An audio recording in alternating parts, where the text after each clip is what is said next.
അവിടെ പോയി ചന്ദ്രശേഖർ ജിയെ കാണും, അവിടെ പോയി കിരൺ റിജിജുജിയെ കാണും, എന്നിട്ട് നന്ദി മോദി എന്ന് പറയുന്ന ഒരു പരിപാടി ഇവിടെ നടത്തുന്നത്. എന്തൊരു പ്രഹസനമാണ് ആ സിനിമയിൽ പറയുന്ന പോലെ.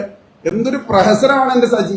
BJP സർക്കാർ തന്നെ വരുത്തിയിട്ടുള്ള അമെന്റ്മെന്റുകളും റെസ്ട്രിക്ഷൻസും നിലവിൽ നിൽക്കുമ്പോൾ FCRA കുറിച്ചിട്ടുള്ള ആശങ്കകൾ CBCIയും ക്രൈസ്തവ വിഭാഗവും രേഖപ്പെടുത്തിയതിൽ എന്താ തെറ്റ്? ഈ രാജ്യത്ത് ഒരു സ്ഥാപനത്തിന്, ഒരു സമുദായത്തിന്, ഒരു സമൂഹത്തിന് അവരുടെ അഭിപ്രായങ്ങൾ പറയാനുള്ള സ്വാതന്ത്ര്യമില്ലേ?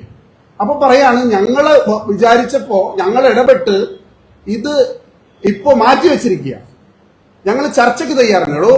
നിലവിൽ നന്നായി നടന്നുകൊണ്ടിരിക്കുന്ന ഒരു സിസ്റ്റത്തിൽ നിങ്ങൾ അതിൽ നിയന്ത്രണം ഏർപ്പെടുത്താൻ കൊണ്ടുവന്നിട്ട് ആ നിയന്ത്രണം ഞങ്ങൾ ഏർപ്പെടുത്തിയിരുന്നില്ല, അത് ഏർപ്പെടുത്തില്ല, അത് മാറ്റിവെച്ചു, ചർച്ച ചെയ്യും. എന്തിനാ അങ്ങനെ ഒരു സിറ്റുവേഷൻ ക്രിയേറ്റ് ചെയ്യുന്നത്? അപ്പോ ന്യൂനപക്ഷങ്ങളെ വേട്ടയാടാൻ വേണ്ടിയിട്ടുള്ള കഴിഞ്ഞ 10 വർഷക്കാലം നിങ്ങൾ നോക്കിയാൽ അറിയാം, ഈ കഴിഞ്ഞ വർഷം എത്ര കന്യാസ്ത്രീമാരെയാണ്, എത്ര പുരോഹിതരെയാണ് വടക്കേന്ത്യൻ സംസ്ഥാനങ്ങളിൽ ആക്രമിക്കപ്പെട്ടത്, എത്ര പള്ളികളിലാണ് കുർബാന നടത്താനും ക്രിസ്മസ് ആരാധന നടത്താനും സാധിക്കാതെ പോയത്. അവിടെയെല്ലാം BJP അപ്പൊ തന്നെ കുറച്ച് ആളുകൾ ഇവിടെ നിന്ന് അങ്ങോട്ട് പോകും, അവിടെ പോയി ചന്ദ്രശേഖർ ജിയെ കാണും, അവിടെ പോയി കിരൺ റിജിജുജിയെ കാണും, എന്നിട്ട് നന്ദി മോദി എന്ന് പറയുന്ന ഒരു പരിപാടി ഇവിടെ നടത്തുന്നത്. എന്തൊരു പ്രഹസനമാണ് ആ സിനിമയിൽ പറയുന്ന പോലെ. എന്തൊരു പ്രഹസനമാണ് എന്റെ സജി.